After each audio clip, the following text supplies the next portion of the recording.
Magandang hapon po sa inyong lahat. Ngayon po ay January 5, 2026, araw po ng Lunes. Ito po ang resulta ng 2D Lotto at 3D Lotto ngayong 5 PM draw. Kung bago ka pa lang sa aking channel, pwede kang mag-like, share, at subscribe para updated kayo sa mga PCSO lottery results araw-araw.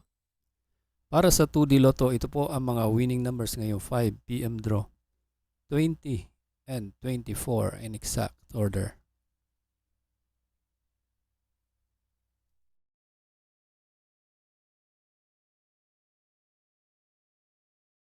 At para naman sa 3D Lotto ngayong 5 PM draw, ito po ang mga winning numbers. 1, 1, and 0 in exact order.